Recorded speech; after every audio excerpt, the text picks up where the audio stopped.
નમસ્તે audience, a very warm welcome to you all. આપણે જોઈ રહ્યા છીએ standard 7 social science chapter number 8મું, જે પ્રાદેશિક સંસ્કૃતિઓનું ઘડતર છે એ ચેપ્ટર આપણે જોઈ રહ્યા છીએ. હવે આ ચેપ્ટરમાં આપણે અત્યાર સુધી જે જોયું બરાબર છે. સૌથી પહેલાં તો પહેલો વિડીયો જે છે એ હજી સુધી તમે નથી જોયો તો પહેલો પાર્ટ જે છે એ ખાસ કરીને જોઈ લેવા વિનંતી. એમાં મેં આખું ચેપ્ટર ઓલમોસ્ટ સમજાવી દીધું છે. તમારું એક ફ્રેમવર્ક જેને કહી શકાય એ પ્રિપેર કરાવી દીધું છે કે જેથી કરીને આઈડિયા આવે કે તમને કે ભાઈ ચેપ્ટર કેવા શું માંગે છે, ચેપ્ટરમાં શું હશે, કેવી રીતે આ ચેપ્ટરને પ્રિપેર કરવાનું છે. આર્ટ એન્ડ કલ્ચરના પર્સપેક્ટિવથી આખું ચેપ્ટર આપણને દર્શાવવામાં આવેલું છે. તો પહેલો પાર્ટ જો સુધી તમે નથી જોયો આ ચેપ્ટરનો તો એ ખાસ કરીને જોઈ લેવું અને ત્યારબાદ જે છે એ અહીંયા આવું. અધરવાઇઝ તમને અહીંયા જે છે એટલું બધું સમજમાં નહીં આવે. ત્યાં મેં ફાઉન્ડેશન જે છે એ તમારું ક્લિયર કરાવી દીધેલું છે. તો કોઈ પણ ક્ષેત્ર હોય, કોઈ પણ ક્ષેત્ર વિશેષ હોય તો એની જે ભાષા છે એ ખાસ કરીને એના જે કલ્ચર છે એને દર્શાવવામાં, એને સમજાવવામાં જે છે એ ખૂબ જ મહત્ત્વનો રોલ પ્લે કરતી હોય છે. તો એના માટે આપણે ભાષાઓ વિશે ગઈકાલના વિડીયોમાં જોઈ લીધું હતું કે ભાઈ કઈ કઈ એક્ઝામ્પલ આપેલું છે. મલયાલમ, બંગાળી અને ગુજરાતી ભાષાઓનું, એના ગુજરાતી સાહિત્યનું આપણે એક્ઝામ્પલ પણ જોઈ લીધું હતું. એ બધી વસ્તુઓ જોઈ લીધી હતી.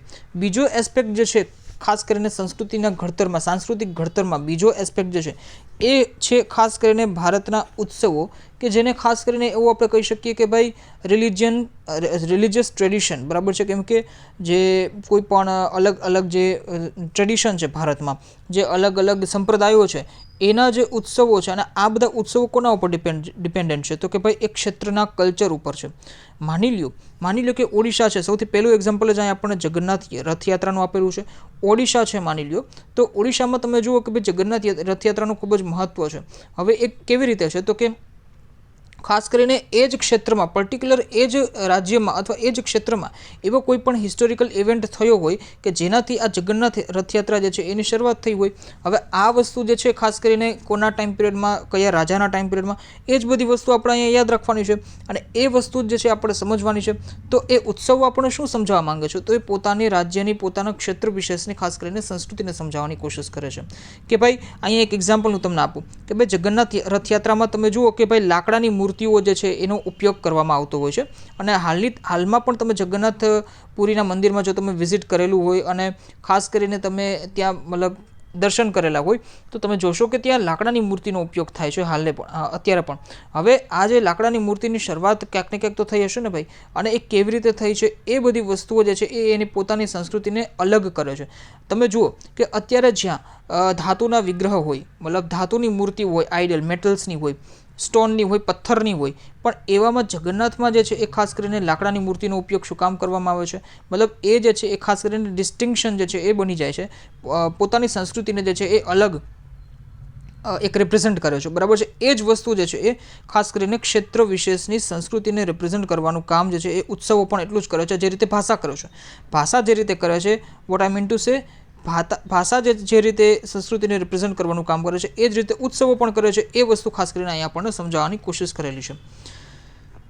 તો જોઈએ કે ભાઈ જેની સાથે ધાર્મિક સંપ્રદાયો પણ જોડાયા, જેમાં ઓડિશાના પુરીમાં આવેલ જગન્નાથ સંપ્રદાય સુવિખ્યાત છે. જગન્નાથનો અર્થ વિશ્વના માલિક એટલે કે જગન્નાથ, જે વિષ્ણુ શબ્દનો સમાનાર્થી છે.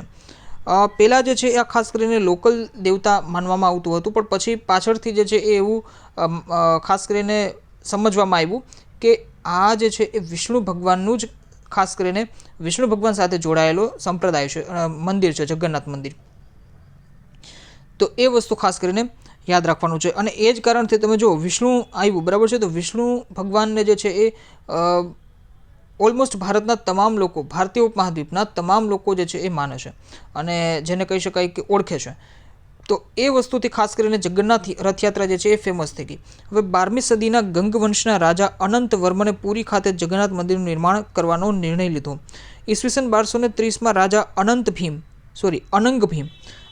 અનંગ ભીમ ત્રીજાએ પોતાનું રાજ્ય જે છે એ જગન્નાથને અર્પણ કરી પોતાને તેમના પ્રતિનિધિ તરીકે ઘોષિત કર્યા. એ ટાઈમ પિરિયડના જે રાજાઓ હતા એ ખાસ કરીને ભગવાન, મેં તમને યાદ કરો, મેં તમને આની પહેલાંના વિડીયોઝમાં સમજાવેલું છે કે રાજાઓ હોય, શાસકો હોય, રૂલર્સ હોય, એ ભગવાનને પોતાનું જે સર્વસ્વ જે છે એ અર્પણ કરી દેતા હોય છે. ભગવાનને પોતાનું ખાસ કરીને રાજ્ય પણ જે છે એ અર્પણ કરી દેતા હોય છે. અને આ વસ્તુથી જે છે ખાસ કરીને આપણા રાજાઓ જે છે એ બધું અર્પણ કરીને પણ પછી પોતે રૂલ કરતા હોય છે અને એ એવું વિચારતા હોય છે કે આ રૂલ જે છે, આ જે શાસન છે, શાસન કરતાં ઈશ્વર છે, ભગવાન છે, એવું એ લોકો જેને કહીશ કે એની ભાવના આવી હોય છે, એની શ્રદ્ધા આવી હોય છે. ઓડિશા જીતનાર મુઘલો, મરાઠાઓ અને ઈસ્ટ ઇન્ડિયા કંપની બધાએ મંદિર પર પોતાનું વર્ચસ્વ સ્થાપવાનો પ્રયત્ન કર્યો. તેમનું માનવું હતું કે મંદિર પર નિયંત્રણ મેળવવાથી સ્થાનિક લોકો અથવા તો સમુદાય છે એમનું પણ શાસન સ્વીકારશે. એટલે જે લોકો, ખાસ કરીને આપણા દેશની સિસ્ટમ એવી છે કે લોકોને જીતવા છે તો લોકોની ભાવનાને તમે જીતો. અત્યારના પણ જે પોલિટિકલ પાર્ટીઝ છે અલગ અલગ, એ શું કરતી હોય છે, આ જ વસ્તુ કરવાની કોશિશ કરે છે. પર્ટિક્યુલર ક્લાસને તમારે જીતવો છે તો એમની જે ભાવના છે, ખાસ કરીને એમની જે રિલિજિયસ બિલીફ છે, એમની જે ધાર્મિક ભાવના છે, એને જીતવાનો પ્રયત્ન કરી લો તમે. જો તમે એને જીતી જશો તો તમને 100% જે છે તમારું શાસન એ લોકો સમુદાય જે છે સ્વીકારશે. આ ભારતની પરંપરા રહી છે. પુરીમાં પ્રતિ વર્ષ એક વિશિષ્ટ રથયાત્રાનું આયોજન થાય છે, જેમાં વિષ્ણુ અવતાર જગન્નાથજી રથમાં બેસી પુરીમાં ભ્રમણ કરે છે. દેશ વિદેશથી અનેક લોકો આ ઉત્સવમાં સહભાગી થવા આવે છે. અને આ જે જગન્નાથ રથયાત્રા છે એમાં ભગવાન એમના ભાઈ બહેન સાથે બિરાજમાન છે.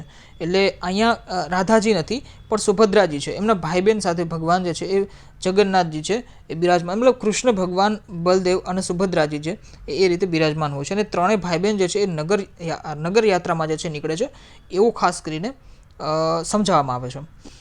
તો આ રીતે જગન્નાથની વાત આવી ગઈ. હવે હોળીની જો આપણે વાત કરીએ તો હોળી આપણને બધાના આઈડિયા છે. સૌથી પહેલાં તો ઘણા બધા જેને કહી શકાય કે રીઝન હોય કે અલગ અલગ પોતાની ફિલોસોફી મુજબ જે ઉત્સવ હોય અથવા તો ફેસ્ટિવલ હોય એને મનાવવાની કોશિશ કરતા હોય, પણ કોઈને કોઈ વસ્તુ રિપ્રેઝેન્ટ થતી હોય છે, બરાબર છે. તો હોળી શું કામ મનાવાય છે? હવે જે રીતે આપણને બધાને હિસ્ટ્રી આપણને બધાને ખબર છે, ઇતિહાસ આપણને બધાને ખબર છે, ભારતનો ઇતિહાસ ખૂબ લાંબો છે, આપણને બધાને આઈડિયા છે કે આસુરી શક્તિ જે છે એના ઉપર સાત્વિક શક્તિના વિજય તરીકે આપણે હોળીને મનાવવામાં આવે છે. ઇન ધ સેન્સ કે જેને કહી શકાય એવિલ પાવર છે, એવિલ સ્પિરિટ છે. કોણ? તો કે ભાઈ હિરણ્યકશિપુ. હવે એમને ખાસ કરીને પરાજિત કર્યા. કોને? તો કે ભગવાનને એક અવતાર, નરસિંહ અવતાર, બરાબર છે. નરસિંહ અવતારનું ખૂબ જ ઇમ્પોર્ટન્સ છે વૈષ્ણવિઝમમાં, વૈષ્ણવ સંપ્રદાયમાં. તો નરસિંહ ભગવાને જે છે ખાસ કરીને ઇતિહાસ કહે છે, નરસિંહ ભગવાન જે છે એને ખાસ કરીને હિરણ્યકશ્યપ જે છે એ એવિલ સ્પિરિટ હોય છે, જેને કહી શકાય આસુરી શક્તિ હોય છે, એના ઉપર વિજય કર્યો. હવે આના પણ હવે આદિવાસી લોકો શું કામ હોળી મનાવે છે? તો એ પણ રીઝન હોઈ શકે. કોઈ પણ ટ્રાઇબ છે એ શું કામ હોળી મનાવે છે એનું પણ ડિફરન્ટ થોડુંક રીઝન હોઈ શકે. મેઇન રીઝન આપણને બધાના આઈડિયા છે, એ આપણી હિસ્ટ્રી છે, બરાબર છે, કે ભાઈ આસુરી શક્તિ પર સાત્વિક શક્તિના વિજય તરીકે. પણ એની પછી પણ આટલા બધા યુગો, આટલા બધા વર્ષો થઈ ગયા, તો બધાનું જે કલ્ચર જે છે એ કાંઈક ને કંઈક રિપ્રેઝેન્ટ કરવાની કોશિશ કરે છે. એ જ્યારે તમે આર્ટ એન્ડ કલ્ચર ડિટેલમાં વાંચો છો ત્યારે તમને બધી વસ્તુને આઈડિયા આવે છે. તો હોળીનો તહેવાર ભારતમાં ઉજવવામાં આવે છે, પરંતુ ઉત્તર ભારતમાં તેનું વિશેષ મહત્વ છે. અને આ તહેવાર 2 દિવસનો હોય છે. પહેલો દિવસ હોળી અને બીજો દિવસ ધૂળેટી. આ વસ્તુ કોઈ સમજાવવાની છે નહીં. આ બધી વસ્તુઓ જે છે એ આપણને આઈડિયા હોય જ છે. આ દિવસે સાંજના સમયે હોળીનું પૂજન કરી હોળી પ્રગટાવવામાં આવે છે. ધૂળેટીના દિવસે એકબીજા પર રંગો છાંટીને ઉજવણી કરવામાં આવે છે. કલર ફેસ્ટિવલ એટલા માટે પણ માનવામાં આવે છે કે જેથી કરીને શું છે કે ભાઈ હવે આસુરી શક્તિ જે છે એનો અંત આવી ગયો છે અને ફાઇનલી જે છે સાત્વિક શક્તિ. સાત્વિકનો મતલબ શું છે? તો કે ભાઈ રંગ જે છે એ ખુશીઓનું પ્રતીક છે. કોઈ વિવિધ જે રંગો છે, વિવિધ જે રંગો છે એ રંગો ખુશીઓનું પ્રતીક છે. રંગોથી આપણને શાંતિ મળે છે, રંગોથી આપણને ખુશી મળે છે. એટલા માટે આપણે કલર ફેસ્ટિવલ તરીકે એને ઉજવીએ છીએ. બીજું ભાઈ લઠ્ઠમાર હોળી, બરસાના. હોળીની એક વિશેષતા એ છે કે વ્રજની હોળી, અને એમાં પણ ખાસ કરીને બરસાનાની હોળી. તો યુપીમાં કીધું હમણાં કે ભાઈ ઉત્તર ભારતમાં ખાસ કરીને એનું વિશેષ મહત્વ છે. તો બરસાના યુપીમાં ઉજવાતી હોળી લઠ્ઠમાર હોળી તરીકે જાણીતી છે. તો બરસાના જે છે એ રાધાજીનું જન્મસ્થાન છે, એ આપણને બધાના આઈડિયા હશે જ. તો અહીં જે છે એ નંદગામ, બરાબર છે, જે શ્રી કૃષ્ણની ભૂમિ છે, એના પુરુષો બરસાનાની સ્ત્રીઓ સાથે હોળી રમવા આવે છે અને રાધાજીના મંદિર પર ધજા ચડાવવાનો પ્રયત્ન કરે છે. આ વસ્તુ ખાસ કરીને ઇતિહાસ સાથે સંકળાયેલી છે. જે દ્વાપરમાં જે ભગવાને લીલાઓ કરેલી હોય છે એ ત્યાંથી પરંપરાઓ બધી ચાલતી આવતી હોય છે. પરંપરા ક્યારે છૂટતી નથી હોતી. ભારતમાં આ વિશેષતા રહી છે. જે પરંપરા એક વખત ચાલુ કરાવી, બરાબર છે, ભગવાને ચાલુ કરાવ્યું હોય, સંતોએ ચાલુ કરાવ્યું, એ પરંપરા પછી છેક સુધી જે છે નિભાવવામાં આવે છે. આજે પણ જે છે આ બધી જ વસ્તુઓ નિભાવવામાં આવે છે. ભગવાને ચાલુ કરાવી, પણ એને તો 5000 વર્ષ થઈ ગયા, પણ આજે પણ આ બધી વસ્તુઓ જે છે ચાલુ જ છે હજી સુધી. તો રાધાજીના મંદિર પર ધજા ચડાવવાનો પ્રયત્ન કરે છે. સ્ત્રીઓ દ્વારા લઠ એટલે કે જાડી લાકડીથી પુરુષોનું સ્વાગત કરવામાં આવે છે. તેથી આ હોળી લઠમાર હોળી તરીકે ઓળખાય છે. આ વસ્તુ ખાસ કરીને યાદ રાખવાનું છે. બીજું એક ભાઈ લોહડી, તો પંજાબનો એક ખૂબ જ મહત્વપૂર્ણ તહેવાર કહેવાય છે. આ તહેવાર હોળીને મળતો આવે છે. શીખ સમુદાય દ્વારા આ તહેવાર 13મી જાન્યુઆરીના રોજ મકર સંક્રાંતિ પહેલાં ઉજવવામાં આવે છે. અને ખાસ કરીને રાત્રે જે છે એ અગ્નિ પ્રગટાવી તેનું પૂજન અને પ્રદક્ષિણા કરી જે છે એમાં એની મીઠાઈઓ અર્પણ કરે છે. એકચ્યુઅલી ખાસ કરીને આ હોળી જેવો જ ફેસ્ટિવલ છે. અને આ જે લોહડી છે ત્યાંથી ખાસ કરીને એગ્રીકલ્ચર સાથે કંઈક કનેક્ટિવિટી છે. મતલબ મને બહુ આઈડિયા નથી વધારે, પણ કંઈક એગ્રીકલ્ચર સાથેની કનેક્ટિવિટી છે એટલી મને ખબર છે, કૃષિ સાથે. અને ખાસ કરીને આ તહેવાર જે છે એ અંધકાર પર પ્રકાશના વિજયનું પણ પ્રતીક હોવાનું માનવામાં આવે છે. જે રીતે હોળી, મેં તમને કીધું હોળીનું થોડું સિમિલર જે છે આ ફેસ્ટિવલ છે.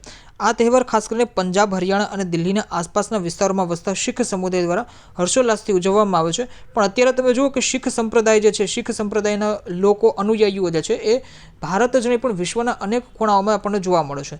તો ખાસ કરીને હવે જે છે એ આ બધા ફેસ્ટિવલ એક જેને કહી શકાય કે ગ્લોબલ લેવલ પર આ બધા ફેસ્ટિવલ્સ સેલિબ્રેટ થાય છે. હોળી પણ તમે જુઓ કે કલર ફેસ્ટિવલ તરીકે અમેરિકા હોય, યુરોપિયન કન્ટ્રીઝ જે છે, ઇવન ઓસ્ટ્રેલિયા છે, આ બધા કન્ટ્રીઝમાં, બધા જ દેશોમાં ખાસ કરીને ઉજવવામાં આવે છે. અને ખૂબ સારી રીતે ઉજવવામાં આવે છે. ત્યાંના જે પર્ટિક્યુલર લોકો છે એને પણ આપણું કલ્ચર હવે અડોપ્ટ કરી લીધું છે. આ પણ એક કોન્સેપ્ટ છે કે ભારતીય સંસ્કૃતિનું વૈશ્વિકીકરણ અથવા વૈશ્વિકીકરણમાં ભારતીય સંસ્કૃતિનો રોલ અથવા જેને કહી શકાય કે ટ્રેન્ડ અથવા મહત્ત્વ, આ બધી વસ્તુઓ જે છે એક એસે પણ આના ઉપર લખી શકીએ આપણે. તો આ બધી બેસિક વસ્તુ આપણે જો સમજેલી હોય તો ઇઝીલી આપણે એ ખાસ કરીને વસ્તુઓ એને સમજી શકીએ. એના ઉપર આપણે એસે લખી શકીએ, લોંગ ક્વેશ્ચન આન્સર પણ લખી શકીએ. આ જ બધી વસ્તુઓ ફાઉન્ડેશનમાં આપણે કામ કરતી હોય છે. તો એ વસ્તુ ખાસ કરીને યાદ રાખવાનું છે. અને બીજું એક ભાઈ લોહડીનું એગ્રીકલ્ચર સાથે connectivity. So I am not able to recall right નાઉ.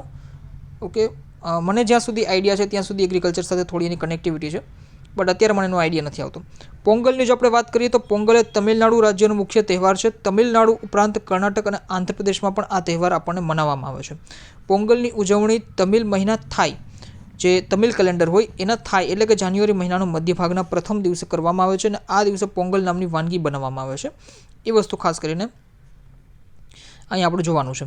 બીજું એક હવે તમિલ ભાષામાં પોંગલનો અર્થ થાય છે ઉકાળવું, એટલે કે ચોખા, મગની દાળ, દૂધ અને ખાંડને વાસણમાં ઉકાળીને પોંગલ બનાવવામાં આવે છે. આ વાનગી એટલે કે પીણુંને શુકન ગણવામાં આવે છે. જે રીતે અલગ અલગ પ્રકારના જે ક્ષેત્ર વાઇઝ પોતાની કલ્ચર મુજબ જે લોકો ખાણીપીણીને એ બધું કરતા હોય છે એમાં ઘણી બધી વસ્તુઓ શુભ માનવામાં આવતી હોય છે, ઘણી બધી વસ્તુઓ અશુભ માનવામાં આવતી હોય છે. એ જ રીતે ખાસ કરીને પોંગલનું છે. આ જે વાનગી છે એ ખાસ કરીને શુભ માનવામાં આવે છે. હવે શુભ અને અશુભ શું છે એ વસ્તુ ખાસ કરીને શુભ એટલે કે ખાસ કરીને જેને કહી શકાય કે એનાથી આપણું સારું થવાનું છે ભવિષ્યમાં, અને અમુક વસ્તુ એવી હોય કે જેનાથી આપણું ખરાબ થવાનું છે ભવિષ્યમાં, તો એ અપશુકન કહેવાતું હોય છે. તો આ વાનગી અથવા આ પીણું જે છે એને શુકન ગણવામાં આવે છે.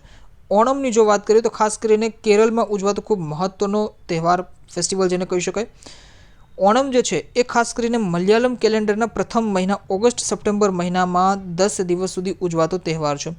આ બધા જે ફેસ્ટિવલ્સ છે એની કોઈ ફિક્સ ડેટ ન હોય. એનું રીઝન છે કે પોતાના જે રિજનમાં જે પણ કેલેન્ડર ચાલતું હોય એ કેલેન્ડરની જે તિથિ આવતી હોય એ મુજબ ખાસ કરીને ફેસ્ટિવલ સેલિબ્રેટ થતા હોય છે. હોળીને આ બધા જે ફેસ્ટિવલ છે, દિવાળી, હોળી, એવા જે નેશનલ લેવલના જે ફેસ્ટિવલ છે જે ઓલ ઓવર ઇન્ડિયામાં નહીં પણ ઓલ ઓવર વર્લ્ડમાં એને સેલિબ્રેટ કરાતું હોય છે. તો એની જે છે એ બધાને આઈડિયા હોય છે એનું, કેમ કે ભારતીય કેલેન્ડર જે છે એ ઓલમોસ્ટ ફેમસ થઈ ગયું છે અને ભારતીય કેલેન્ડર મુજબ જે છે ઘણી બધી વસ્તુ મનાવવામાં આવતી હોય છે. એટલે એ બધી વસ્તુ આપણે જાણીતી છે. પણ પોંગલ ને ઓણમને આ બધી વસ્તુ ક્ષેત્રીય તહેવાર છે, તો આના વિશેનું એટલું બધું આપણને આઈડિયા નથી હોતું. તો ફૂલોની સજાવટ, વિવિધ વાનગીઓ, નૃત્યોની રમઝટ નૌકા સ્પર્ધા તહેવારની વિશેષતા છે. નૌકા સ્પર્ધા વલ્લમકાલી તરીકે પણ ઓળખાય છે. અને આ તહેવારમાં સાદિયા નામનું ભોજન લેવામાં આવે છે. આ બધી વસ્તુઓ ફેક્ટ બેઝ તમારું કામ કરશે. પોંગલમાં તમે ખાસ કરીને યાદ રાખી શકો કે શું છે એની વાનગી, અને ખાસ કરીને ઓણમમાં શું છે તો કે ભાઈ સાદિયા નામનું ભોજન લેવામાં આવે છે. એ વસ્તુ ખાસ કરીને યાદ રાખી લેવાની છે. નેક્સ્ટ આવે છે દિવાળી, જે ઓલ ઓવર વર્લ્ડમાં મનાવવામાં આવે છે. સિંગાપુર હોય, કોઈ પણ કન્ટ્રીઝ હોય, બરાબર છે. દિવાળી જે છે એ ભારતમાં ધામધૂમથી ઉજવાતો તહેવાર છે. આ તહેવાર સાથે વાઘ બારસ એકચ્યુઅલી 5 દિવસનો તહેવાર છે અને આ તહેવાર જે છે એ નેપાળમાં પણ 5 દિવસનો જ ઉજવવામાં આવે છે. પણ નેપાળમાં આ તહેવારનું નામ જે છે એ ડિફરન્ટ છે અને ભારતમાં ખાસ કરીને ભારતીય ક્ષેત્રમાં આને દિવાળી કહેવામાં આવે છે, જ્યારે નેપાળના નાના એવા ક્ષેત્રમાં, નેપાળને, ભૂતાનને એ બધા ક્ષેત્રમાં ખાસ કરીને એનું નામ કંઈક બીજું છે, એ અત્યારે હું રિકોલ નથી કરી શકતો. બટ એ યાદ રાખવાનું છે. કાળી ચૌદસ, નૂતન વર્ષ અને ભાઈબીજ. હવે લાભ પાંચમ. હવે આ જે નૂતન વર્ષની વાત આવે છે તો આ નૂતન વર્ષ માત્ર ને માત્ર ગુર્જર ક્ષેત્ર માટે છે, ગુજરાત માટે છે. આખા દેશમાં નૂતન વર્ષ નથી હોતું. જે કોઈ પણ હમણાં આપણે જોયું, બરાબર છે, કે ભાઈ કેરળ હોય, તમિલ હોય, કોઈ પણ અલગ અલગ જે રાજ્યો છે, ક્ષેત્રો છે, મહારાષ્ટ્ર છે, તો એના પોતાના ક્ષેત્રીય કેલેન્ડર ચાલતા હોય છે અને એ ક્ષેત્રીય કેલેન્ડર મુજબ ગુજરાતનું પણ જે ક્ષેત્રીય કેલેન્ડર છે એમાં જે એનું ન્યૂ યર છે, નૂતન વર્ષ છે, એ દિવાળી પછીનો દિવસ ગણવામાં આવે છે. પણ આ વસ્તુ જે છે એ ભારત સાથે કોરિલેટ નથી થતી. ભારતમાં જે નૂતન વર્ષ છે અલગ અલગ રાજ્યોમાં અલગ અલગ મુજબ હોય છે. આ તહેવાર પ્રકાશના પર્વ તરીકે પણ ઓળખાય છે. એ વસ્તુ કોઈ સમજાવવાની જરૂરિયાત રહેતી નથી. તો આ રીતે આપણે જે અલગ અલગ ફેસ્ટિવલ્સ આપણે જોઈએ છીએ, પણ અત્યારે આપણે અહીંયા સુધી રાખીએ છીએ. તો નેક્સ્ટ વિડીયોમાં આપણે જે બાકીના ફેસ્ટિવલ્સ બાકી રહી ગયા છે અને ગુજરાતના જે તહેવાર છે, અલગ અલગ ઉત્સવો છે, એના વિશે પણ આપણે સારી રીતે ડિટેલમાં જોતા જશું અને ચર્ચા કરતા જશું. તો અહીંયા સુધી આપણે રાખીએ છીએ. આઈ હોપ કે ઓલમોસ્ટ બધાને સમજાતું હશે. તો જો વિડીયો પસંદ આવે છે તો લાઇક કરવાનું રાખો. તે ઉપરાંત ચેનલને સબસ્ક્રાઇબ નથી કરી તો સબસ્ક્રાઇબ કરવાનું ખાસ કરીને ભૂલવાનું નથી. અને તે ઉપરાંત કમેન્ટ સેક્શનમાં મને ફીડબેક દેવાનું છે કે તમને લોકોને પસંદ આવે છે અથવા તમારી કોઈ પણ ક્વેરી હોય તો એ પણ તમારે ત્યાં જણાવવાની છે. તો અત્યારે આપણે અહીં સુધી રાખીએ છીએ. Thank you so much for watching this lecture. Stay connected with me. મળીએ નેક્સ્ટ લેક્ચરમાં. Thank you.